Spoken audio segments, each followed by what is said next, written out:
خۆپیشاندانەکانی ڕۆژهەڵاتی کوردستان کە ئێستا بە شێوەیەکی گشتی وڵاتی ئێرانی گرتوتەوە دەنگێکی ناڕازی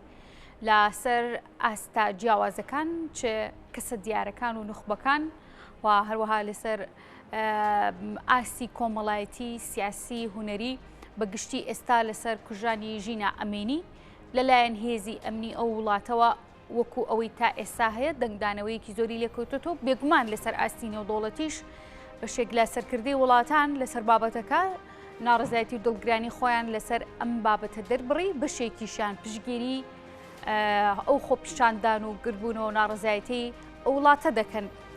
دیارە ئەم خۆپیشاندانانە دوو بۆ دوو ڕەهند و دوو ڕوونکردنەوەی جیاوازی بۆ دەکرێت کە ئەمە شۆڕشێکە دەش بە سیستمی حکومڕانی کە لەو وڵاتی ئێراندا جێبەجێ دەکرێت. بەشێکیشان ناوی دەبن ناڕزایەتی و خۆپیشاندانێکی ئاسایی کە ڕەنگە لە ئایندەیەکی نزیکدا و چەند ڕۆژی داهاتوودا حکوومەتی وڵاتە بتوانێت وەکو سەرجەم ناڕزایەتیەکانی ڕابردوو ئەم خۆپیشاندانە کە بکاتەوە هەتاکو ئێستا لەگەڵ ئەوەی لەسەر ئاستی حکومی و سیاسی ئەو وڵاتە بە فەرمی نەهاتۆتە سەرخەت بۆ گوێگرتن لە داوای خۆپیشاندەران یان دەنگێکی هەبێت بۆ جێبەجێکردنی داواکانیان. لەسەرم بابەتە من میوانێکم دەبێت گفتوگەی زیاتر لەگەڵ بەڕێز عارف باوەجانی کە بەڕێزیان پسپۆری سیاسەتی نێودەوڵەتین و هەروە لەمان کاتە شارزای کاروباری ڕۆژهەڵاتی کوردستانن لەسەرم بابەتە زیاتر گفتوگۆ لەگەڵ ئەودا دەکەم. کاک عارف زۆر سپاس بۆ ئامادەبوونت ئەمەی کە لە ئێراندا ڕوو دەدات بە خۆپیشاندانێکی ئاسایی ناو دەبن یان ئەمە شۆڕشە. بەڵێ سپاسانەکەم بێگومان لە سەرەتاوە بە خۆپیشاندان و ناڕزایی دەستی پێکرد بەڵام ئێستا ئەو قۆناغی بڕیوە بەڕاستی بووە بە شۆڕشێکی جەماوەری سەرتاسەری ئەم شۆڕشە گڕی لە کوردستان کە گڕی گرت بەڵام تیشک و پرشکی ئەم شۆڕشە ئێستا سەرتاسەری شارەکانی ئێران و نەتەوەکانی غیرە فارس لە ئێران گرتووەتەوە وەکو ئەبینین دوێنێ شەوت بۆ چەند کاتژمێر بۆ نمونە لە سەدا 90 تەواوی شاری شنۆ کەوتە دەستی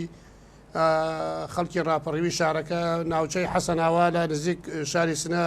بە تەواوی کۆنتترۆل کرا ناوچەکانی بۆکان مهاباد واروەها لە منطقەی چەند گەڕێکێک لە تاران بە تەواوی بەدەست خەڵکەوە بوو وەکو بینین هێزەکانی ئەمنی حکوومەت ئەویان مەجاڵە لەبێ خۆیان ڕادستی خۆپیشاندارانەکەن ئەوە هیندێکیان ئەکشێنەوە شار بەجێ دێڵن یعنی وەزعەکە لە ڕاپەڕینەوە گەیشتۆتە کراوە بە شۆڕشێکی جەماوەری بۆیە ئەکرێ ناوی لێ بنێ شۆڕشێکی جەماوەری لە ئێستادا. بەڵێ لە ماوەی دەست بەکاربوون و پەیڕەوکردی ئەم حکومەتی کە ئەم حکومی کە لە وڵاتی ئێراندا پەیڕەو دەکرێت لەم جۆرە شۆڕشەی وەکو خۆت ناوبرد لەم جۆرە ناڕزایەتی بەخۆ بینیوە؟ بەڵێ بێگومان لە چەند قۆناخە ئەو ڕاپەڕینانە لە بەشێکیان ڕاپەڕین بوون هەتا ئەتوانم بڵێم لە خاکی کوردستان و نەتەوەکانی غەی فارسە هەمیشە هەم ڕاپەڕین و شۆڕش بووە چونکە ڕاپەڕینی گەلی کورد جیاواز بووە لەگەڵ گەلانی تر لەگەڵ شارەکانی تر ئێرانە کێشە ئێمە ناسنامەی نەتەوەیەکە کێشە ئێوان کێشەی گۆڕانی گرانی و هەرزانی و هیندێک ڕووداوی ڕۆتیناتی ڕۆژانەیە کە ڕوئەدا بەڵام وەکو نمونەی ئەم شۆڕش ئەتوانم شۆڕشی سەوز کە لە ساڵی 2009 لە پاش ئاکامی هەڵبژاردن و وەشکەسی یا دەنگە دەزراوەکانی موسەوی و کەڕوبیان ناو دەبرد ئەوەش و بەشتێکی سەرتاسەری وەکو شۆڕشێکی سەرتاسەری مایەوە بێگومان بەڵام لە دووهەمین حاڵەتە کە دوایەوە ڕووی دابێ و گەیشتێتەوە قۆناغەوە ئەم حاڵەتەیە کە ئێستا لە دوای شەهیدکردنی ئەو کچە جوانە مەرگەی کورد ژینە ئەمینی لە کوردستان و جیاوازەکە ئەوەیە کە بەڕاستی دوای 43 ساڵ یعنی خەڵک ئیتر لە تەحملی خەڵکان نەماوە بۆ نمونە لە ئێرانێک کە پڕە لە ئەزمەی ئابووری ئەزمەی مرۆیی ئینسانی پزیشکی لە هەموو بوارێکەوە خەڵک لە ئەو پەڕی نگرانی ژیانەیە بەڵام دێن کچێک بە بیانی ئەوەی تۆزیە لەشکەکەی لەسەری ترازراوە بەو شێوە درندانە پەلەمار ئەدرێ و شەهید دەکرێەوە ڕاپێشی نێو ئۆتۆمبیلی پۆلیس ئەکرێەوە زۆر ئیهانە ئەکرێەوە بەرچاوی برا و کەسوکارێەوە ئەمن گوێم لە چەند فاشێک بوو بە قسەیان دەکرد دەیانگوت ئەوە لە خوشکێمەش ڕوودەدا لە خەڵکی تریش ڕوودەدا ینی وەکەوەی کە ئەنەما ئێران هیچ کێشێکی نەما بێ تەنیا کێشەی لەشکە و حیجاب نەبێ و ئەو حکومەیش کە ئیدعای ئیسلامەکە بەڵام هیچ ڕفتارێکی ئیسلامی لە نێو خۆی وڵاتەکە بەدی ناکرێت یعنی هەر ئەو ڕژیمەی کە بەناو ڕژیمێکی ئیسلامیە زڵم و زۆر لە خەڵکەکات بەناوی ئیسلامەوە خەڵک برشیەکە خەڵک فەقیرەکە ئازادی لە خەڵکدا بڕێ نەتەوەکانی غیرە فارس زۆر لە هەموو نەتەوەکانی تر مەزلومترن ئەمانە وای کردووە کە خەڵک باوەڕی بەم جۆرە دروشمە بێکردەوانە نەماوە بەم هەموو زڵم و زۆر و تەحملە نەماوە بۆیە لە حاڵەتی تەقینەوەیەکی زۆر گەورەدایەوەکو ئەبینین بەڵام بەداخەوە بێدەنگی هیندێک لە زلهێزانی جیهان وای کردووە کە هەنگاوەکان لەوە زیاتر تێنەپەڕین بەڵام بێگومان ئەگەر پشتیوانی نێودەوڵەتی بکرێ پشتیوانیەکان دێمە سەر و بابەتە لەبەرەوەی ئەمریکا یەکەم پێما بە یەکەمین وڵاتەکان بۆ کە پشتگیری شەقامی ئێرانی کردووە بەڵام بەر لەوە ئەمێ بزانم ئەم خۆپیشاندانانە ئەو ئەم شۆڕشەی کە جەنابە باسی لێوە دەکەی بەبێ ڕابەرایەتی کردنی نخبەیەک یاخود ئەگەر وەکو حیزب کەسایەتیە کارکتەرێکی سیاسی شۆڕشی سەرکەوتووە بێت یان بە ئاسانی وەکوانی کە لە ڕابردوو 2009 بە هەماشەوە خۆپیشاندانێک ڕوویا بۆی خراپی ڕۆژی ئابووری لە وڵاتەیە سەرکوت کرا بەڵام هەرزوو توانرام خۆپیشاندانەکە بڵاو پێ بکرێت ئەم جارە دەتوانرێت بەبێ ڕابرایەتی کردنی کەسانێک ئەم شۆڕش و خۆپیشاندانە بگاتە مەقسەد بێگومان ئێمەوەکو حیزبەکانی ڕۆژهەڵات لە دەستپێکی راپەڕینەکەەوە لەسەر ئەوە قسە کراوە کە ئەگەر حیزبەکان ڕاستەوخۆ دەستێوەردان بکەن ئەبێ بە بیانوویەک بۆ ئەوەی هێزەکانی کۆماری ئیسلامی ئێران زۆر بێبەزەیانە و دڕندانە خەڵکی کوردستان بە بیانووی بەشداری هێزی پێشمەرگە و بە بەشداری بە قەوڵی خۆیان هێزی چەکداری بیانی دەستکەن بە شەیدکردنی خەڵکەکەەوە بۆیە راپەڕینەکە لە نێو جەماوەری خەڵکا دەستی پێکرد بەڵام بێگومان حیزبەکانی کوردستانی بە تایبەتی لێ بێخەبەر نین و لە پەیوەندیداین لەگەڵ خەڵکی خۆمان لە ناوخۆی وڵات و بەردەوام ڕێنمایی ئەو بڵاوکراوەتەوە کە نەگاتە ئاسی تون و تیژی بۆیە بەڵام ڕێنمایی وەکو ڕێنمایی زانستی ڕێنمایی میدیایی ڕێنمایی زۆر بابەت هەیە لە پشتی ئەو خۆپیشاندەرانەوە عنی پەیوەندیەک لە نێوان خەڵکو و حیزبەکانە هەیە بەڵام بە پێی زانستی زانیارێک کە ئێمە هەمانە لەسەر ئەو ڕژیمە حتا حەدی ئیمکان تا بگاتە ئاسێک ئێمە نامانەوێت بیانوێکی وا بەدەستەوە بدەین کە خەڵکەمان لەوە زیاتر قەتڵ عام بکرێ چون هەتا ئێستا هەتا ئەمڕۆ من لە خزمەت هێوام بە پێی ئامارێکە لە خەسەخانەکان پشتڕاست کراوەتەوە 51 شەهید هەیە کە زیاتر لە 30 دانیان لە خاکی کوردستان بوون. باشە کاکعرف دەزانین ئەم خۆپیشاندانانی کە ئێستا جەنابەت بە شۆڕژ ناوبرد کە ئێستا ناڕزایەتی زۆرەی لە وڵاتی ئێران هاتۆتە پێشەوە نەوەی چوارەمی گەلی ئێرانی ڕابەرایەتی دەکەن لە دارمەبەستم لە دوای شۆڕشی ئێرانەوە ئەم نەوەیە ئەتوانن ئەو خواستی کە چەنەها ساڵە دایانەوێت بەدەستی بێنن ئەم گۆڕانکاری کە لە حکوومەتی ئەو وڵاتەیە دایانێت بەدەستی بێنن ئەم نەوەیە ئەتوانن بەدەستی بهێنن بەڵێ خۆی بێگومان بۆ ئەوی وڵامی و پرسیاردەمو ئەمێ باز لەسەر دەستێوەردانی جیهانی نێودەوڵەتی بکەم کە ئەوانە دوو حاڵەت ئێمە کە دیدارمان هەبووە لەگەڵ ڕێکخرا و یا بڵێن حکوومەتی وڵاتان ئەوان لەگەڵ گۆڕینی ڕژیمەکەدان بەڵام لەگەڵ ڕوخانی سەتاسەریەکانین ئەوان پیان وابێ ئەگەر بێت و ئێران بڕوخێ وەکو عێراقی پاش سەدام حوسێنی 2023 کونترۆڵ لە تەواوی ناوچەکان لە تەواوی ناوچە غێرە فارسیەکان کە هەمویان ئێران هاوسورە لەگەڵ زیاد لە 6 وڵاتی دەوروبەری خۆیەوە پیان وابێ ئێران دەگاتە حاڵەتێک وەکو کردی سۆڤێت نەتەوەکانی بندەست کورد و بەلوچ و عەرەب و تورکمەن و ئازەری هەموو دەوڵەتی خۆیان ڕاگەێنن کە ئەوە هیوایەت و ئاوەتی زۆر بەمانە ئەمە وای کردووە وڵاتان دەیانەوێت چەند ڕژیم بکەن یعنی گۆڕانکاری لە ڕژیمەکە بکەن هاوشێوەی میسر چۆن حوسنی مبارەک لەسەر حکومەکە لاچ و بەڵام هێزەکەی مایەوە ئارتەشەکەی مایەوە ئەوان ئەو نێتانی ئەمە پێماوتون کە سوپای پاساران سوپایەکی تایفی مەسەبیشی دروست بووە سوپایەکی نیشتمانی نییە کە ئێوە هاوشێوەی سوپای وڵاتانی تر حسابی لەسەر بکەن بۆ نمونە کاتێک کۆماری ئیسلامی ئێران هاتە سەر حکم ئەرتەشی لاواز کرد سوپای پاسارانی دروست کرد چونکە سوپاکەی هاوشێوەی کە ئێستا کوپیەکە لە عێراق وەکو حەشی شعبی دروست بووە بە هەمان هاوشێوە بوو باوەڕی بە ئارتەش نەبوو هاات سوپای پاسارانی دروست کرد ئەمە لە حاڵەتەکە لە حاڵی دووەمە وەکوتان جیلی چوارەم کە ئاوات و ئارەزوویەکی هەیە بێگومان ئەو جیلە لەگەڵ بوونی هیچ حکوومەتێکی مەسهبی بەناو مەسهبی بەڵام چەوسێنەردا نین بۆیە ئەوانە چاوەڕوانی گۆڕانکارێکی سەرتاسەری ئەکەن حکوومەتێکی دیموکراسی بێ بۆ هەمویان و مافی هەموو لە پارێزراوە بێ و ئەو وڵاتەی کە بە چوارەمین وڵاتی زلهێزی ئابووری جیهان لە بواری نەوت و ئاو زۆر بواریترەوە هەیە بەڵام لە لیستی هەژارترین فەقیری دنیاە لە حالەکە سەرۆت و سامانی خەڵکەکە بۆ شەڕی وڵاتانی دەرەوە ئێران بەکاردێوەکو لوبناان و سووریا و عێراق و زۆر شوێنی ترکایی بینین پارەی ئێران چۆ پرش و بڵاوی پێکرێ بەنسبەت گەلی کوردەوە خواست ئێمە جیاوازە لەگەڵ خواستی لاوانی شوێنەکانی دیکە ئێمە نەتەوەیەکی بندەسین ئەگەر ئیجازە ئەوە بە تەوزیع دەم دەست دەکەوێت لەم بابەتەیە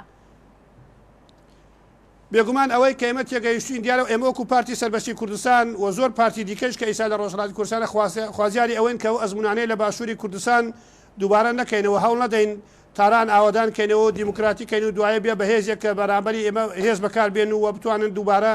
کوردستان حەڵالکەینەوە بە ئێران. بەڵام بەگشتی کورد ئەوەی کە من تێگەیشتوم لە بۆچوونی هەموو حیزبەکان دایانەوە لە پلەی یەکەم هاوکار و یارمەتی دەربن بۆ نەمانی ڕژیمەکە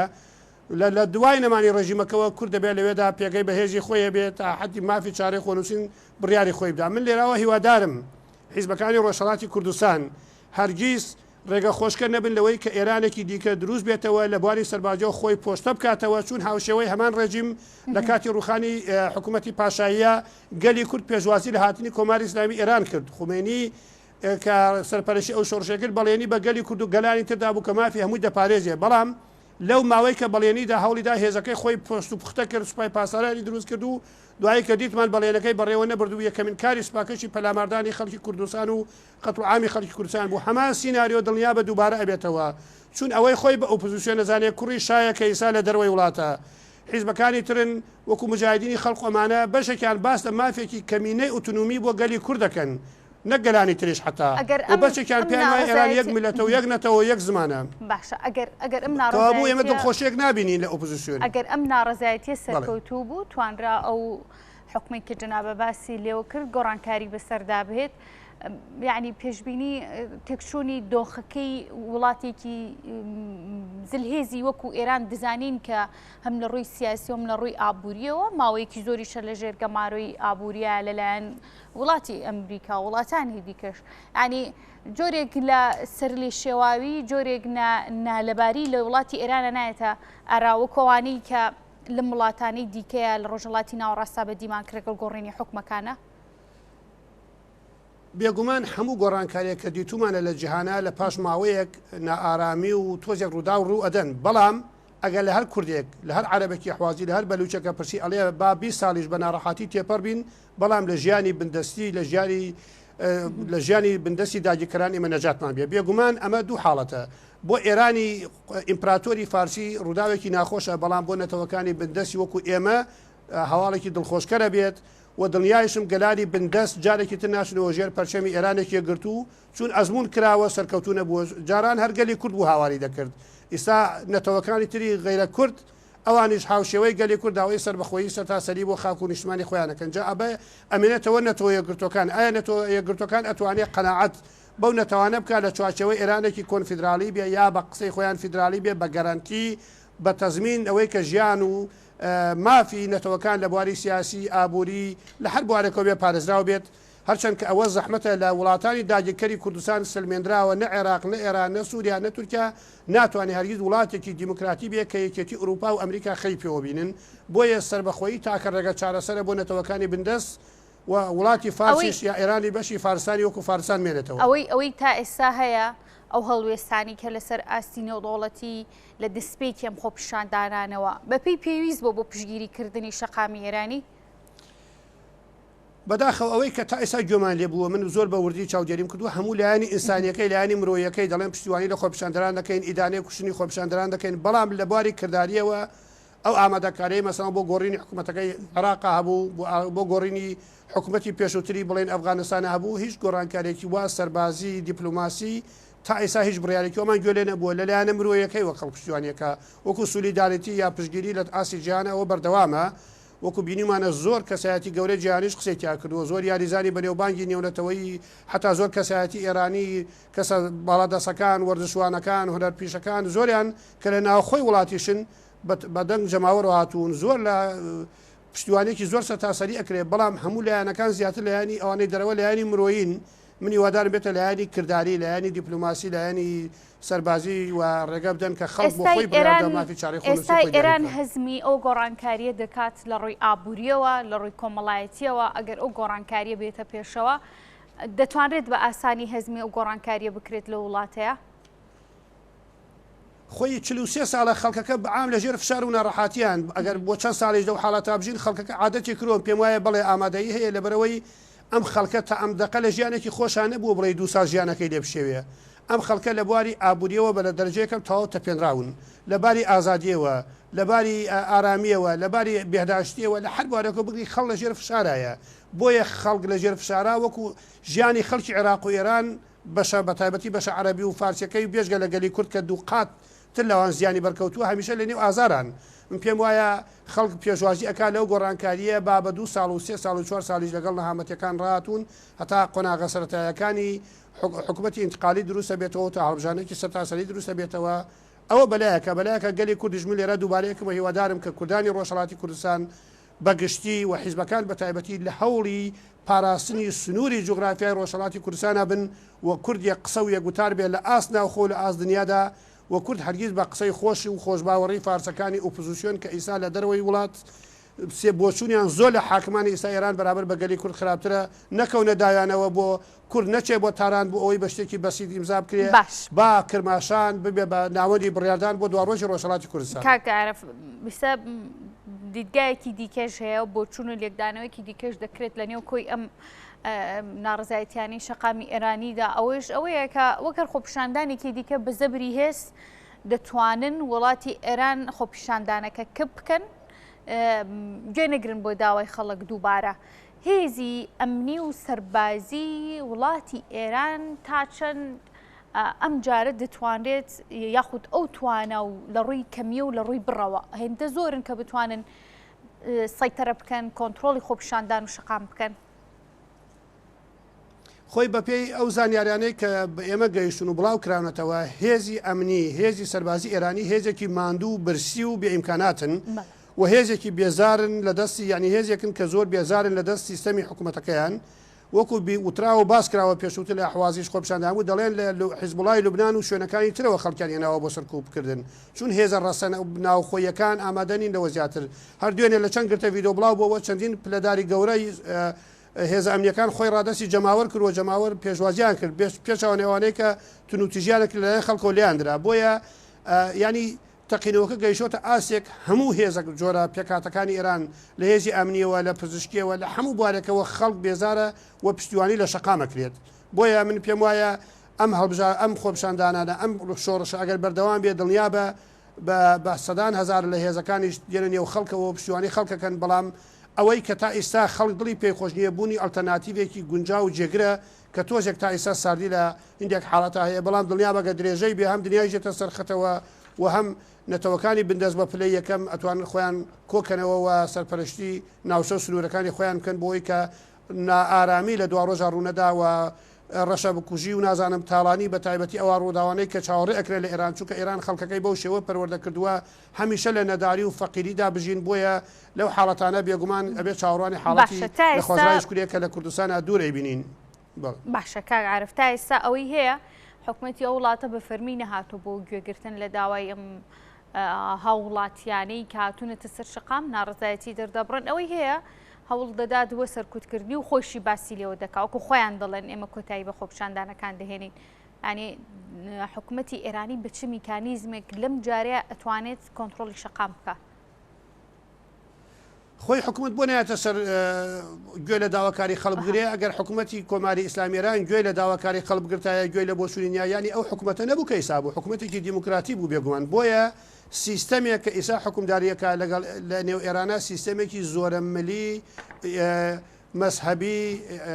بە قەولی خۆیان بەو سیستەمە کارەکەن کە ویلایەتی فەقێ خەتیان پێدا لەو سیستەمە بترازێ ئەوان گوێ لە هیچ بۆچوونی هیچ شەقام و شتێک بە ناوی پەرلەمان و نازان ڕاو بۆچوونی ئازاد وجودی نییە تەنیا سینارۆ دیکۆراتە لەوێ دروست کراوە بۆیە ئەوانە گوێ لە بۆچوونی خەڵبگرن یعنی کەوابوو گۆڕانکاریان لە خۆیان دروست کرد کە گۆڕانکاریان لە خۆیان دروست کرد یعنی ئەوەیە کە حکوومەتێک بە ناوی کۆماری ئیسلامیێران نەماوە و نامێنێ بۆیە ئەوان هەر بۆچوونی خۆیان بە زۆر زاڵەکەن و پیان وابێ هەر بە زەبر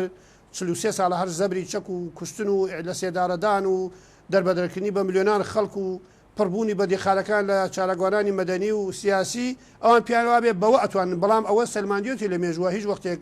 زلهێزەکان نەیانتوانێ و بەوشەوە دەسەڵات بەڕێوە بن تا سەر وەکو نمونە دیمانە وڵاتی ترە دوا پرسیارم سەبارەت بەوەی کە کورد دەتوانێت چۆن سوودمەند بێت لەم گۆڕانکاریە حکومداریە کە ئەگەر هاتە ئاراوە لە وڵاتی ئێراندا بەڵێ زۆر سپاس دیارە پرسیارێکی لە جێ من وەکو پێشتریش باسم کرد ئێمە ئەزمموی باشووری کوردستانمان هەیە کە لە ساڵی 92ەوە بگرێت تا 2023 و لە 2023 بۆ سەرەوە تا ئێستا و هەروەها ئەزمموی ڕۆژاوای کوردستانیشمان هەیە بۆیە وجودی پارتەکانی سیاسی کوردستانیش کە لە باشووری کوردستان لە نزیکەوە شاهدی ئەو ڕووداوە ناخۆشانن کە لە سەرتاوە لە باشوور ڕوویدا بەداخەوە شەڕی ناوخۆیی ڕوویدا خەڵکەکە بەرەو فەقیری و هەژارێکی زۆرماندی هەتا 2023 کە حکوومەتی عێراق ڕووخا دواتر لە باری ئابوووریەوە تۆزێک کوردستان بژایەوە و وردە وردە لەوەی شابەداخەوە تا ئێساوەکو پێویست ئەتوانم بڵێم یەکگرتوو لە نێو گەلی کووردا دروست نەبووە بەڵام لە 2005 بۆ سەرەوە هەستەکەی کوردستان گۆڕانکارێکی زۆر بەخۆیەوە بینی لە بواری ئابووری دیپلۆماسی ئاوادانی تا ڕادەیەکی وەدارم حیزبەکانی ڕۆژهەڵاتی کوردستان نەهێڵن لە پلەیەکەمان ناکۆکی و ئارامی لە نێو حیزبەکانە لە ناوخۆی وڵات دروست بێت و هەوڵ بدرێت بە پەلە هەر لە ئێستاوە من لە ڕێگەیم ترێبوونەوە داواکەم لە ناوەندی هاوکاری حیزبەکانی ڕۆژهەڵات بانگەشتی گشت حیزبەکان هەمومان بەیەکەوە لە دەوری یەک پلاتفۆرمی هاوبەش بۆ قۆناغ یانایی بنین حکوومەتی کاتی بۆ ڕۆژهەڵاتی کوردستان ڕێکەوین کە چۆن بتوانین لە مەرحەلە یەکەما ڕۆژهەڵاتی کوردستان بپارێزین و نەهێڵین ببێتە قوربانی هندێک ڕوودا و لە ناوچەکانی تری ئێران ڕوو ئەدات و ئەمانە کۆمەڵێک بابەتن کە ئەبێ زۆر بە وردی قسەی لەسەر بکرێ سنوورەکانی کوردستان لە ئێرهابی و تروریستیەکان بپارێزێ و دوا قسەیشم ئەوەیە داوا ئەەکەم لە جەماوەری باشووری کوردستان کە تکایان لێ یەکەم ئەوان زۆر لە ئاستی ڕووداوەکانی ڕۆژهەڵاتی کوردستان میدیاکان کەسایەتیەکان ڕۆشنبیرەکان با بڵێن حیزبەکانی دەسەڵات ئەوە جۆرە پەیوەندیەکی حکومداری و دیپلۆماسیان هەیە ئەوانە لەوانەیە زۆر گلیان لێ نەکرێ بەڵام هەرچەند دەبێ ئەوانیش وەکو بەشێک لە مەزلومیەتی گەلی خۆیانی ببینن بەڵام حەقە ڕۆشنبیران لەوەی کە ئەمڕۆ دیتمان جێگای دڵخۆشیە لە مێش بوو ئەو کاریان کردایە با ئەگەر حکوومەت و حیزبەکان بە هۆکارێکی تایبەتی ناتوانن بەڵام بەدایان ڕێکخراوی مەدەنی هەیە بەدایان کەسایەتی ڕۆشنبیر ڕۆژنامەنووس و چالاکی مەدەنی تکایە لە هەموو شارەکانی کوردستان لە باشوور بێنە سەرجادە پشتیوانی لە ڕۆژهەڵات بکەن ئەوانە ئێمە یەک جەسەدین خوێن لە هەر لە یەکمانەوە بێ لە باقی جەسەدمانەوە دیوە و دیتوتانە کوردەکانی ڕۆژهەڵات هەمیشە لەگەڵ باشوور و ڕۆژاوە و باکوور بوون بە هەموو کردەیەکە بینراوە و سەرمێنراوە پێم وایە کەس ناتوانێن کۆڵی لە دڵسۆزی ڕۆژهەڵاتی کوردستان بکات بەرابەر بە هەموو بەشەکان بە هەمان شێوە هەمان چاوەڕێمان هەیە هیوادارم گوێ نەدەن لەوەی کە چی جۆرە بیرکردنەوەیەک لە ئایندا ڕوئەدا بەڵام دڵنیابن کۆماری ئیسلامی بەرەو کۆتایی دەڕوات. زۆر باشە بەڕێز عارف باوەجانی کە بەڕێزیان پسپۆڕی سیاسەتی نێودەوڵەتی بوو شارەزای ژوندە کاروباری ڕۆژهەڵاتی کوردستان و ئێران ماندوو نەبێت دووبارە سپاس ئامادە بوونیت.